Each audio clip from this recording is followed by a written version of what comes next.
Tinanggal siya sa party dahil sa pagiging mahina, pero lumabas na siya pala ang pinakamalakas na knight matapos niyang iligtas ang isang babae.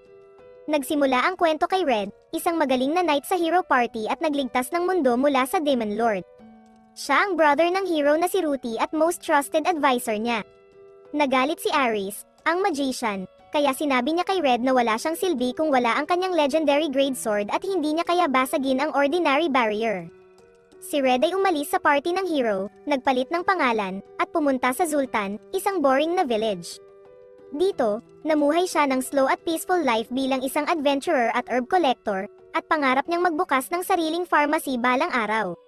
Para itago ang kanyang identity, nagpanggap siyang mahina at tumira sa isang maliit na rented room. Isang araw, habang nangongolekta si Red ng herbs sa forest, inatake siya ng owlbear pero umiwas siya at hindi niya ito pinatay dahil hindi ito angkop sa mababa niyang bayad.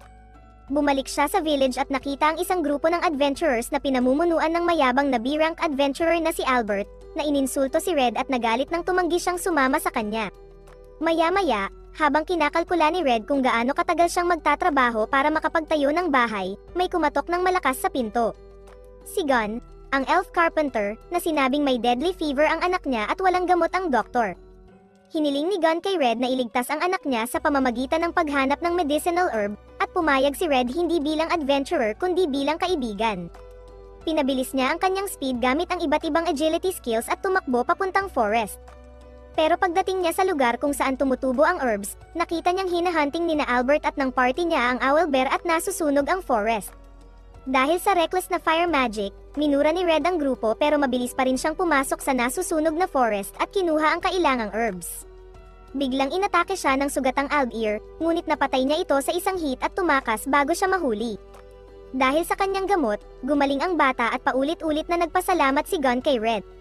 Hiningi ni Red bilang bayad na gawin ni Gun ang kanyang shop at bahay ng libre sa labor charges, at pumayag ang elf carpenter.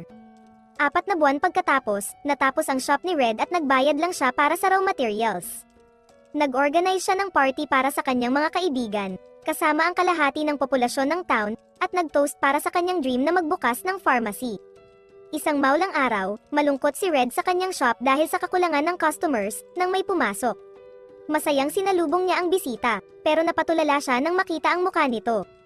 Ang magandang Psy girl na si Rit, na lumang kaibigan niya at alam ang tunay niyang pangalan. Umupo sila para mag-tea at sinabi ni Rit na siya ay isang B-rank adventurer dito, pero hindi pa sila nagkikita dati. Hindi ordinaryong adventurer si Rit kundi ang second princess ng military nation na Lurvia. Nagtaka si Red kung bakit siya nasa remote na lugar tulad ng Zultan. Sinabi ni Rit na maraming tao ang gusto siyang maging susunod na ruler imbes na ang kanyang kapatid, kaya iniwan niya ang bansa at ang responsibilidad para mamuhay ng mapayapa dito. Tinanong ni Rit kay Red kung bakit niya binago ang pangalan niya. Sinabi niya na tinatago rin niya ang kanyang identity at hindi siya makaisip ng peking pangalan, kaya ginaya niya ang pangalan ni Rit. Namula si Rit nang marinig ito at nag-acting na nahihiya bago tanungin kung bakit siya nandito. Sinabi ni Red ang kwento ng pagkakatanggal sa kanya, at nagalit si Rit para sa kanya. Pero pinakalma siya ni Red gamit ang herbal tea, at pinuri siya ni Rit na siya ay husband material, na ikinapula naman ni Red. Nagbalik tanaw si Red sa nakaraan, unang nakilala ni Red si Rit ilang taon na ang nakakalipas ng ang party ng hero ay nasa Lurvia. Nasa inn sila kung saan tinuruan ni Rit ng leksyon ang isang lalaki na masyadong naging frank sa kanya. Pagkatapos, lumapit siya sa party ng mga heroes at mayabang na sinabing hindi kailangan ng Lurvia ang tulong ng iba para iligtas ang kanilang kaharian. Palabiro siya at hindi tapat sa kanyang feelings noon, pero unti-unti siyang naging malapit kay Red. Isang gabi, bumisita siya sa kanilang camp at sinabi kay Red ang tungkol sa mga nawawalang villagers malapit sa forests. Naisip ni Red na malapit na ang army ng Demon Lord at plano nilang atakihin ang Lurvia. Inalok niya ang tulong ng party ng hero sa paglaban, pero masyadong proud si Rit para tanggapin ito. Ngunit kalaunan, kinailangan niyang lunukin ang kanyang pride nang ma-overwhelm ng Demon Army ang kanilang puwersa at napalibutan ang capital. Plano ng general ng Lurvia na mag-launch ng sneak attack sa food reserves ng kaaway para pahinain sila at hiniling sa party ng mga heroes na maging decoy sa paglaban sa front lines. Sumama si Rit sa general para nakawin ang pagkain, pero inambush ng mga demon ang kanyang army at lahat ay namatay maliban sa kanya. Ang mas masama pa, inanunsyo ng general na siya pala ay ang Demon Shendan, ang leader ng Demon Army, at kinain niya ang anyo ng totoong tao. Na-corner si Reed at napin down, pero dumating si Red para iligtas siya dahil may naramdaman siyang mali sa plano. Tinulungan niya si Reed na tumayo at nag-transform ang General sa Six-Armed Assured Demon Shendan. Nilabanan ni Red at Reed ang demon para bigyan ng oras si Hero Ruti. Mabilis niyang tinanggal ang mga braso ng demon at sinaksak ito sa puso. Habang malamig na nakatingin si Ruti kay Reed, tumingin siya sa kanyang mga patay na kasamahan at naiwan sa kanya ang malalim na trauma, kaya tumigil siya sa paglaban. Binisita siya ni Red para aliwin, at sinabi niya na takot siyang mawalan ng iba pa. Nagsimula siyang umiyak at sinisi ang sarili sa pagkamatay ng kanyang mga kasama, pero tinawag siya ni Red na bayani ng Lervia at sinabing kung wala siya, walang lakas ng loob ang kanyang bansa para lumaban. Hinikayat niya si Reed na tumayo at lumaban kasama ang party ng mga heroes para iligtas ang kanilang bansa, at sumali ulit siya sa labanan at nagwagi. Matapos alalahanin ni Red ang nakaraan, sinabi ni Reed na gusto niyang magtrabaho sa kanyang shop. Kinakabahan si Red at sinusubukang tanggihan siya dahil mahal ang pagkuha ng B-rank adventurer. Pero handa si Reed na magretiro bilang adventurer at mag-alaga ng shop habang nangongolekta siya ng herbs. Nag-alala si Red kung ano ang dapat niyang gawin, pero sa huli pinayagan niya si Reed na sumama sa kanya. Kumain sila ng hapunan pagkatapos, at nagustuhan ni Reed ang pagkain, sinasabing araw-araw niya itong matitikman. Nagkwento siya tungkol sa gusto niyang malaking bathtub para sa dalawa at bagong kama. Sinabi ni Red na parang plano niyang lumipat, at casual lang na sinabi ni Reed na oo, lilipat siya agad. Tumagal ng matagal na katahimikan bago na proseso ni Red ang lahat, pero kalaunan ay na-realize niya ang lahat. Kinabukasan, nagising si Red sa sahig ng kanyang sariling kwarto. Pagkatapos agawin ni Reed ang kanyang kama, napansin ni Red ang kanyang tempting na curves at agad siyang pumunta sa banyo. Naghanda siya ng breakfast bago nagising si Reed, at pinag-usapan nila ang busy nilang araw. Una, pumunta sila sa furniture shop ng isang goblin na si Storm, na nagulat malaman na si Reed, ang heartthrob ng town, ay lilipat kasama si Red. Gusto ni Reed bumili ng double bed na sapat ang tibay para sa intense exercise, pero si Red ay nahihiya sa ideyang iyon. Inilagay ni Reed lahat maliban sa bed sa kanyang item box at umalis sila ng shop kasama si Red. Sa daan, nakita nila ang elf boy na si Ton na binubugbog ng bully. Sumugod si Red para iligtas siya, at binato siya ng bato ng bully, ngunit naharangan ito ni Red at tumakas ang bully. Tinulungan niya si Ton at nalaman na nasaktan ng bully ang kaibigan nitong si Al. Dumating din si Reed, at hindi makapaniwala si Ton na nakakuha si Red ng ganong kagandang kasama. Ginamo ni Red ang nasugatang owl na nagsabing ang bully na si Ademi ay kaibigan nila, ngunit nagiging bayolente kamakailan. Napagtanto ni Red na ito ay dahil sa paggising ng blessing ni Ademi, na karaniwan ay nagbabago ng personalidad ng isang tao. Mukhang ang blessing ni Ademi ay bar brawler, na nagpapahintulot sa kanya na gamitin ang anumang bagay bilang sandata, tulad ni John Wick. Bukod dito, likas na mahusay siya sa pakikipaglaban, na nagdulot sa kanya ng sobrang agresyon. Natatakot si Al dito at ayaw niyang magkaroon ng blessing para hindi siya maging katulad ni Ademi. Inaliw ni Reed ang bata dahil ang kanyang blessing na Spirit Scout ay nagbibigay daan sa kanya na maabot ang kaluluwa ng ibang tao at makipag-usap sa mga espiritu. Kumpara sa kanya, ayaw ni Red isipin ang kanyang mahinang blessing na tinatawag na The Guide. Pagkatapos, pumunta sina Red at Reed sa Medical Council para makakuha ng approval para sa kanilang bagong pain color, pero ang taong responsable sa pag-approve ng mga gamot ay nagalit at pinaalis sila, sinabing abala siya. Gumamit si Reed ng kanyang impluwensya at nag-arrange ng meeting sa chairman ng council, na nagsabi sa kanila na ang kalbong lalaki ay nag-approve ng bagong droga isang buwan na ang nakakaraan, pero ngayon ito'y ginagamit bilang isang narcotic, kaya marami silang natatanggap na backlash. Gayunpaman, dahil ito'y kahilingan ng isang B-rank adventurer, personal na inaprubahan ng chairman ang gamot. Bumalik sina Red at Reed sa bahay, ngunit naisip nila na matagal bago sumikat ang mga gamot, kaya kailangan nila ng isang bagay na agad na magiging hit, tulad ng mga trendy TikTok hacks. Mamaya, habang pinupuri ni Reed ang pagluluto ni Red at iminungkahi na mag-serve siya ng pagkain kasama ang mga gamot, nakakuha si Red ng ideya at gumawa ng cookies na may gamot para itago ang mapait na lasa at gawing mas kaakit-akit. Maganda ang kinalabasan ng cookies, at kinabukasan, nag-act si Reed bilang isang sales girl at namigay ng libreng samples, na nagdulot ng malaking crowd at pila ng mga tao na bibili ng medicinal cookies. Naubos ang stock ni Red bago pa man tanghali, at masaya siya sa tagumpay na ito, kaya binuhat niya at inikat si Reed, ina-attribute ang tagumpay sa Lady Luck.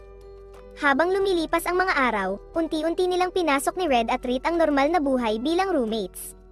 Ginagawa nila ang kanilang mga gawain ng magkasama, at hindi pa rin makapaniwala si Red sa swerteng nagdala kay R sa kanya. Nagulat ang lahat na dumating sa kanilang shop at nalaman na magkasama silang nakatira, at isang adventurer girl ang umalis na umiiyak dahil may malaking crush siya kay Red.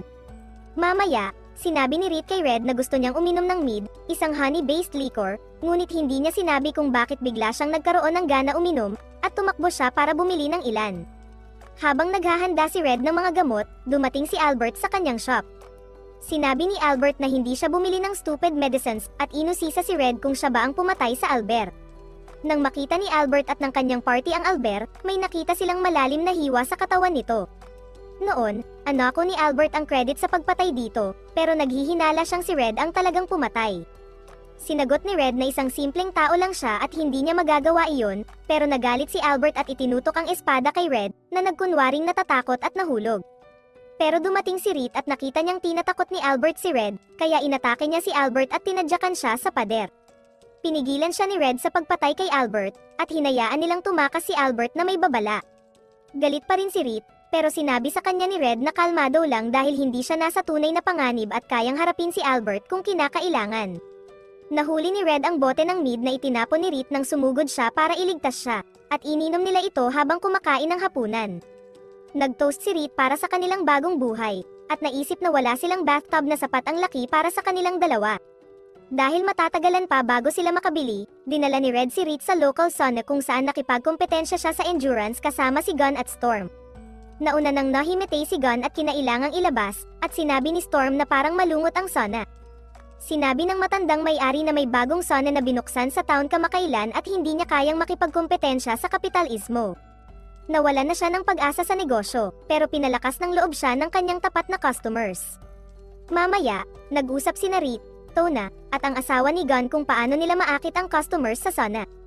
Nang dalhin ni Red ang tsaa na may aromatic herbs, naisip nila ang ideya na gamitin ito para sa steam therapy. Sinubukan nila ito at mabango at refreshing ang amoy, at nagpasalamat ang matandang lalaki kay Red dahil nabigyan niya ng pag-asa ang kanyang namamatay na negosyo. Dumami ang customers sa shop dahil sa steam therapy. Nang bumalik sina Red at Reed sa bahay, biglang sinabi ni Reed ang tunay na dahilan kung bakit siya uminom ng mead. Ipinaliwanag niya na sa Lurvia, may isang buwang honeymoon ang mga bagong kasal kung saan umiinom sila ng mead at naglalaan ng oras sa isa't isa, at gusto lang niyang gayahin iyon. Napatulala si Red sa pag-amin ni Reed ng kanyang nararamdaman, at masayang umuwi sila.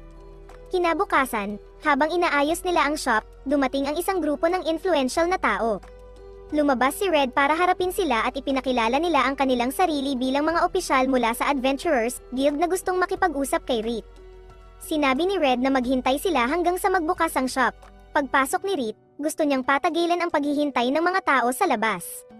Nang sa wakas lumabas siya, pumasok naman ang isang kinatawan ng Thieves Guild para kausapin si Red.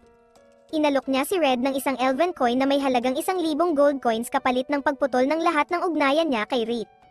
Sinagot ni Red na hindi mababayaran ang halaga ni Reed para sa kanya at hindi niya ito iiwan para sa anumang halaga ng pera, at napaatras ang negosyador. Sinabi rin ni Reed sa guild officials na balak niyang gugulin ang buong buhay niya kasama si Red at hindi na siya babalik sa pagiging adventurer. Bumalik siya sa loob at namula nang malaman niyang narinig ni Red ang lahat ng sinabi niya. Humingi si Red ng kamay ni Reed at binigyan siya ng bracelet na may amber stone na sinasabing simbolo ng kanilang engagement. Pareho silang namula na parang mga teenager na unang beses nakaranas ng pag-ibig. Naalala ni Reed kung paano niya dati inisip na hindi sila maaaring maging magkasama. Noong nahihirapan ang Loyal laban sa army ng Demon Lord, nagpa siya silang humingi ng tulong sa mga kalapit na bansa. Para doon, iminungkahi ni Red na dumaan sila sa Bewitching Woods dahil hindi ito kayang navigatean ng mga tao at demon, pero may kaibigan siyang elf na makakatulong sa kanila. Pumunta sila sa village ng mga elves kung saan ang makapal na elf na si Urala ay agad yamakap kay Red. Nagselos si Reed sa kung paano kumapit ang elf kay Red at naging insecure siya. Napagpasyahan na sasamahan ni Naruti, Aris, at Reed sina Red at Urala sa Bewitching Woods. Doon, napansin ni Ruti at ng elf girl ang selos sa mukha ni Reed, at kinuha siya nito para mag-usap. Sinabi niya kay Reed na halata ang pagmamahal niya kay Red at dapat niyang ipahayag ito ng malinaw imbes na magpakipot. Sinabi ni Urala na wala siyang romantikong damdamin kay Red dahil maiksi lang ang buhay ng mga tao at ang pag-ibig sa kanila ay nagdudulot lang ng pighati sa mga elves tulad niya. Itinuring niya si Red bilang kanyang human best friend at hiniling niya kay Reed na panatilihing masaya si Red sa pamamagitan ng pagiging nasa tabi niya at suportahan siya sa mga mahihinang sandali. Pagkatapos, nagpatuloy sila sa kanilang paglalakbay pero sinalubong sila ng mga Demon Scouts sa kabilang dulo.